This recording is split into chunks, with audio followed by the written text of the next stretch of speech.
folks, this is what I got for you news today. Climate damage in poor nations.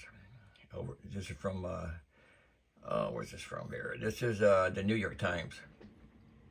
And this is Egypt. Here is negotiators from nearly 200 countries concluded 2 weeks of talks early Sunday in which their main achievement was agreeing to establish a fund that would help poor, vulnerable countries cope with climate disasters made worse by the pollution spewed by wealthy nations that is dangerously heating the planet. The decision regarding payments for climate damage marked a breakthrough on one of the most continuous issues at United Nations climate negotiations. For more than 3 decades, developing nations have pressed for lost and damaged money, asking rich industrialized countries to provide compensation for the cost of destructive storms, heat waves, and droughts fueled by global warming. But the United States and other wealthy countries have long blocked the ideal for fear that they would be held legally liable for the greenhouse gas emissions that are driving climate change. The agreement hammered out in the Red Sea resort town says nations cannot be held legally liable for payments. The deal calls for a committee with representation from 24 countries to work over the next year to figure out exactly what form the fund should take, which country should contribute, and where the money should go. Many of the other details are still to be determined. The creation of a loss and damage fund was almost derailed by dispute that ran into the dawn hours of Sunday over other elements of a broader agreement, including how deeply countries should cut their emissions and whether to include the language that explicitly called for a phase out of fossil fuels, including coal, natural gas, and oil. By 5 a.m., the Egypt negotiators were still debating those other measures. Sorry, people, I got hiccups. Developing nations, largely from Asia, Africa, Latin America, the Caribbean, and South Pacific, fought first to place the loss and damage funds on the foremost agenda of the 2-week summit, and then they were relentless in their pressure campaigns, arguing that it was a matter of justice, noting they did little to contribute to a crisis and threatens their existence. They made it clear that a summit held on the African continent that ended without addressing loss and damage would be seen as a mortal failure. The announcement offers hope to vulnerable communities all over the world who are fighting their survival from climate stress. Anyway, that's all I'm going to read on that one there. Okay, let's see what we got here. This is from Market Watch. The PC boom has gone bust, and we are about to see the results ahead of Black Friday. Earnings Watch. The pandemic-fueled personal computer boom has ended. So how would that affect demand and pricing of PCs and the retailers that sell them this holiday season?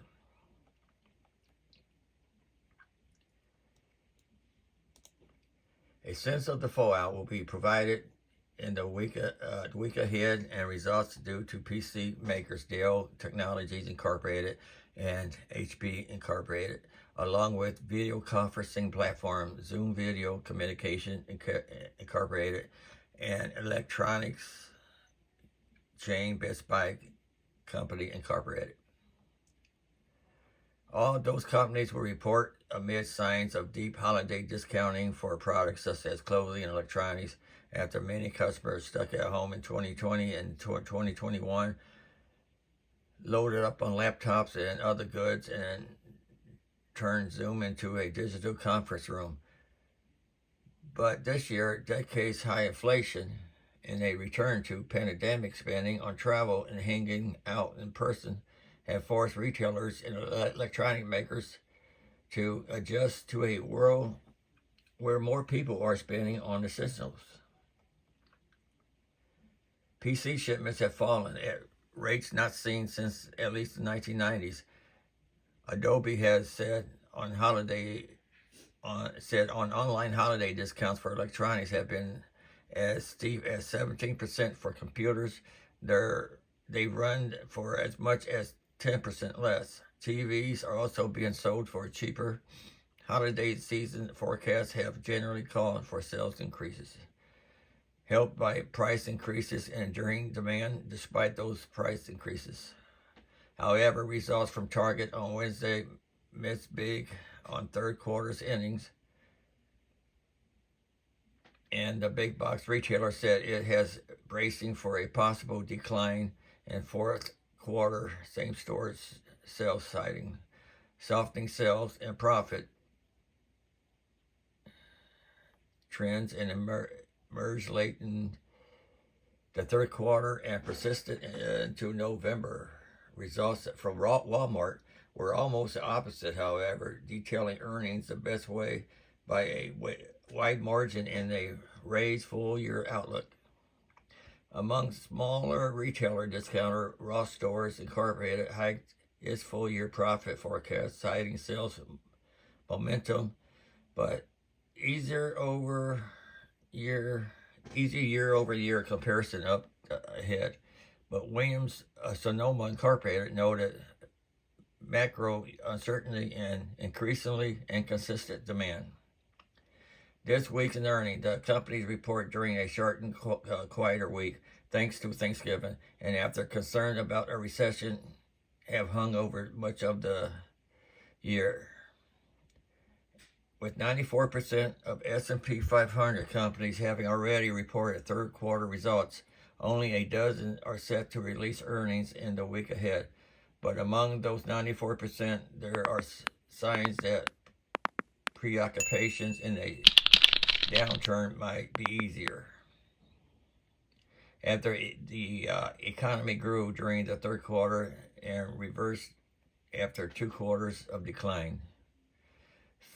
FactSet senior analysis John Butters in a report on Thursday in 1970, and 179 companies have mentioned the term recession during earnings calls in the third quarter. That's still above the average over 10 years. Well, what do we have here? This is from The Hill. Trump may not make it to the primaries. The conventional wisdom has Donald Trump as either the man to beat for the Republican nomination, or at least headed for a drawn-out fight to the finish with Ron DeSantis. But could Trump flame out and not even make it to the Iowa caucuses? It's not as far-fetched as you might think. In fact, it's not far-fetched at all. Trump has severe strategy problems, polling problems, not to mention his legal difficulties. They all add up to a very rough trajectory over the next several months. Everyone knows Trump hates to lose when faced with losing, and he either claims he was cheated or quits. A year from now, Trump may be far enough ahead of DeSantis that quitting will be the only way to avoid losing. Bad numbers getting worse. Trump's polling has been soft for over a year, and the percentage of Republicans who want him to run consistently failing 20 points or more below his approval ratings. he has found it difficult to score above 50% on ballot tests against Republicans who aren't even running yet. And those numbers are getting worse. Both YouGov and Morning Consultant conducted post-election benchmarks, and Trump's fortunes are falling across the board. Morning Consultant has the best polling for Trump, but Trump's favorable ratings with Republican edge below 80%, while 61% of the Republican still want Trump to run. 73% independents don't. Trump's ballot test against DeSantis fell from a 48% to 26%. So I guess DeSantis is going to run for president. I heard he might, but here's something you may or may not have heard. Police gunman kills 5 at gay nightclub subdued by patrons.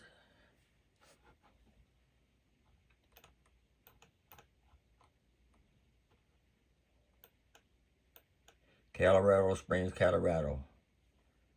A 22-year-old gunman opened fire in a gay nightclub in Colorado Springs, killing 5 people and injuring 18 before he was subdued by heroic patrons and arrested by police who arrived at the scene within about 5 minutes, police said Sunday.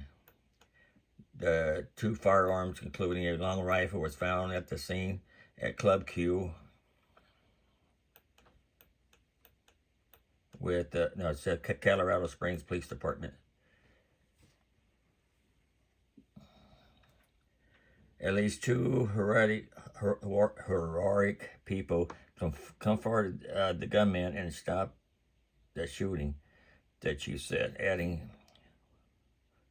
"We owe them a great debt of thanks."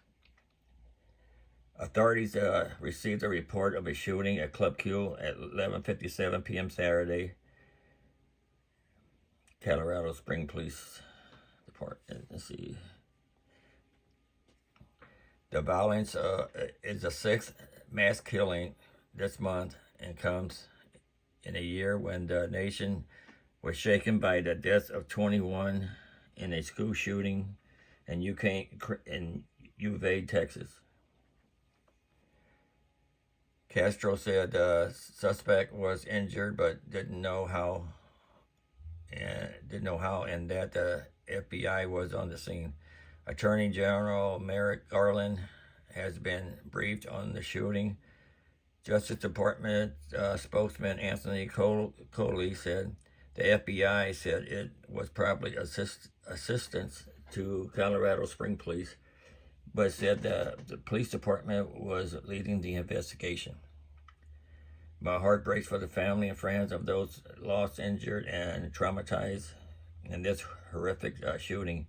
I had spoken with Mayor John Suthers and clarified that every state resources is available to local law enforcement in Colorado Springs. Although a motive in the shooting is not yet clear, nor were the gender identities of the victims, the incident came as anti-gay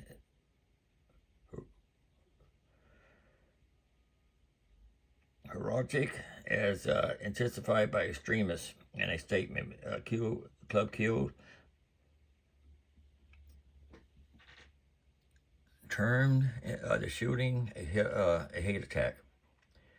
Club Q is devastated by the senseless attack on our community. The club posted on its Facebook page it said its prayers were with victims and family, adding, "We thank the quick reaction, the heroic customers that subdued the gunmen." The shooting came during Transgender Awareness Week and hours before Sunday's International Transgender Day of Remembrance, when events around the world are held to mourn and memorialize transgender people lost to violence.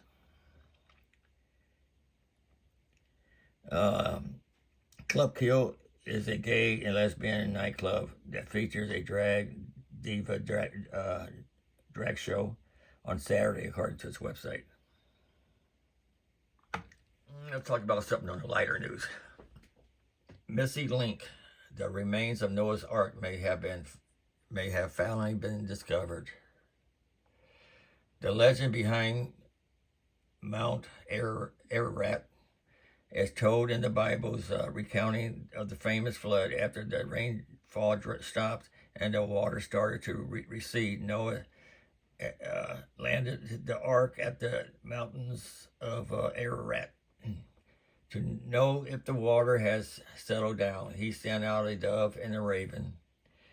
After he was surely confident that the water has receded, Noah unlatched the doors of the ark and set the animals free to thrive again in the new world. And in 2009, with the location of Ararat in mind, an expedition team of scientists went to see if they could uncover any tracks of evidence. That's it. That's all it says on that one there. Oh, wait a minute. There you go. The thing's going to be rotating. One of the tallest peaks in Turkey, Mount Ararat, is located in the east, close approximately to the border with Iran and Armenia. Ararat is considered as an honored and sacred mountain, seeing it is part of Turkey's national symbol. It also an part of America's coat of arms, Armenia coat of arms. At a peak of 6,584 feet, the top of the mountain is engulfed with snow year-round. 1829 was the earliest recorded exploration.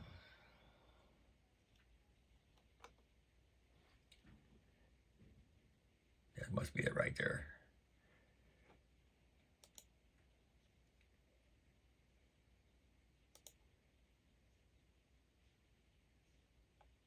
Marco Polo's connection to Mount Ararat. The distinguished Venetian traveler and explorer Marco Polo wrote in his book, The Adventures of Marco Polo, how he scouted the mythical peak of Ararat. It wasn't really until the 19th century that explorers started to do their own research and make observations about the mountain. Dr. Friedrich Parrott is the 1929 explorer who scaled the mountain. He explained that its scaredness is why no human being is allowed to approach it. 50 years later, however, explorer James Bruce made an incredible discovery that changed everything. James Bruce tried to summit Ararat. In addition to being an explorer, Bruce was also an Oxford civil law professor, historian, statesman, and diplomat. He climbed the mountain in 1876, searching for physical evidence about the Noah's Ark story of the Bible. Although Bruce didn't reach the mountain's peak, he did make it just above the tree line, where he saw the snow slopes. That was where he made the accidental discovery that lent some proof to the Bible's original story. Bruce found a wood beam.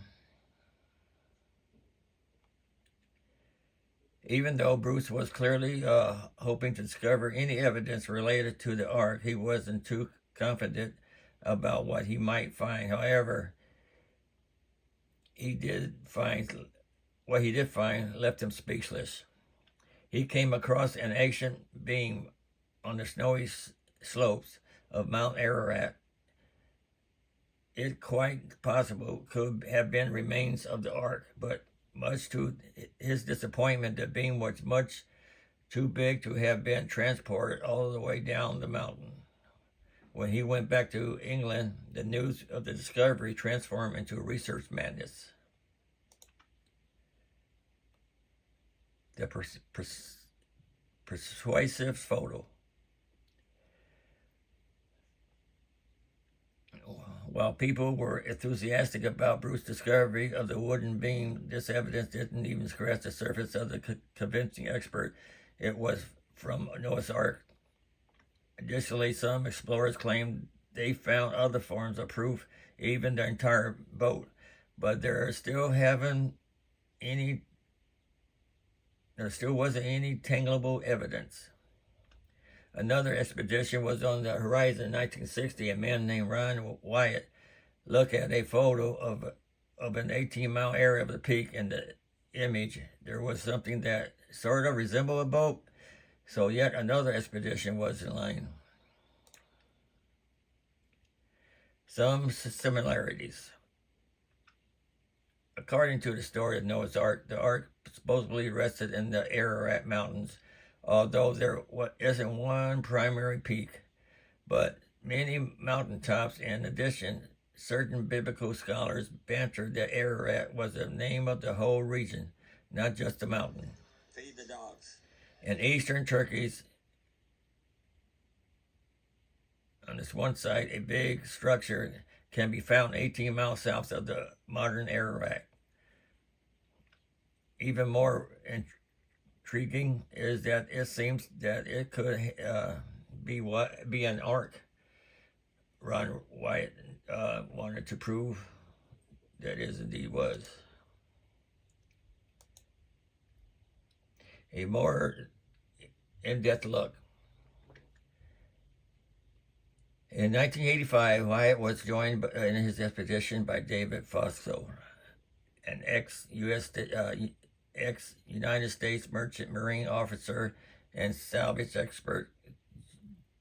Geophysicist John Baumgartner joined them, pretty convinced that the site was the precise location the Ark fast-hold. Believed they would be able to discover it using a device called a frequency generator. The scan from the device detected that formation in the Earth was about 538 feet, which was close to the estimated measurement of the biblical Ark, an estimated 515 feet using ancient Egyptian cubits.